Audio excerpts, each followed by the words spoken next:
everybody, this is Joe from HomeStudioCorner.com, and today let's talk about mixing drums. Just this past weekend, Graham Cochran and I from the RecordingRevolution.com did a recording workshop here in Nashville. And one of the cool parts of the workshop is the second day, we just spend the whole day mixing the tracks we recorded the first day.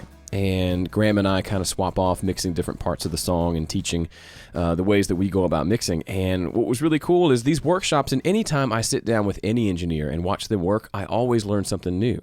And I feel like that's an ongoing, never-ending process, and I love that about recording because it leaves the possibilities are endless as far as things you can discover and new techniques and new ways of getting cool new sounds. So something that Graham did in the mix I thought was pretty interesting, and it had to do with parallel processing. Now, I've talked about parallel processing before, especially parallel compression. And if you're not familiar with that, that's simply taking a signal and duplicating it and processing it twice. So, for example, we're sitting here with these drum tracks. It's just a simple two kick drum mics, snare, and overheads. There were actually no toms played on this particular song.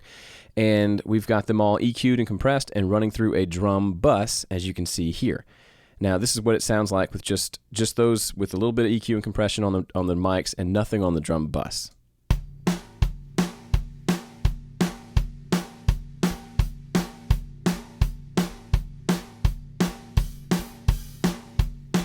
Okay, pretty straightforward stuff.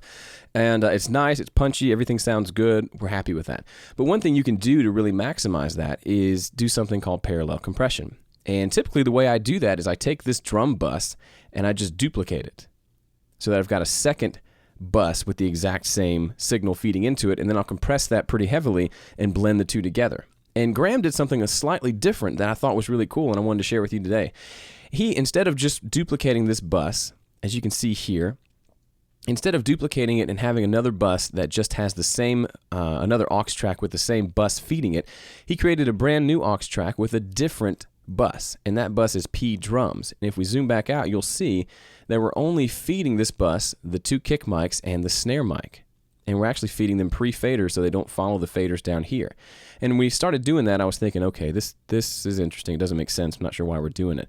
But the idea there is now you just have kick and snare on their own track, and you can heavily compress that and get a lot of that real raw, kind of organic, thick sound of compression without messing with your overheads. A lot of times if you do parallel compression, the overheads and the cymbals are getting sent to that second compressor. So even though it might sound cool, there's that really pumpy, breathy stuff that happens with the cymbals. So this way, the cymbals remain fairly completely uncompressed on the regular drum bus, and then we can blend in the heavily compressed kick and snare bus with that. So here's what that kick and snare bus sounds like by itself.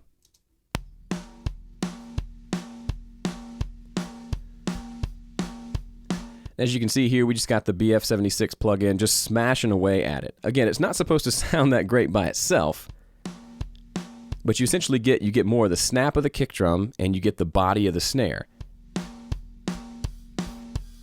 Okay? So if we go back and listen to the original track, it's pretty dry and it sounds good, but it doesn't have as much of that attack and that body as this compressed track. So now if we play that, I'm going to blend in this second compressed track, and you can hear the difference that it makes.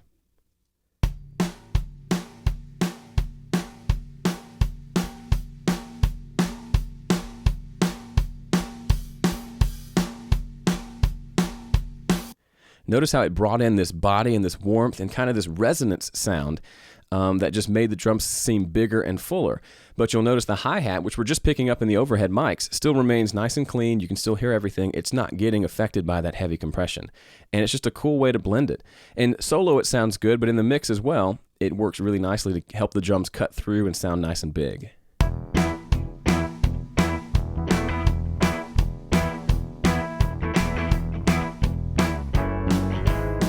Listen to it without this secondary parallel bus. Sounds pretty good. Now we add the other one back in. Just just a little more aggressive. And if nothing else, it gives you some extra tone to mess with in your mix and see if that fits. And yes, that is a Hall & Oates cover that we recorded. So that's all you get to hear for today. So that's my tip for the day. Mess around with different ways of doing parallel compression, and don't be afraid to try new things and to learn new things. If you get stuck in that rut of, I know everything there is to know, or I don't have to learn anything new to get better recordings, there's always something new out there that you can try, that you can put into your arsenal to get better sounding mixes. And I think Graham Cochran, for example, is one of those guys that you should watch.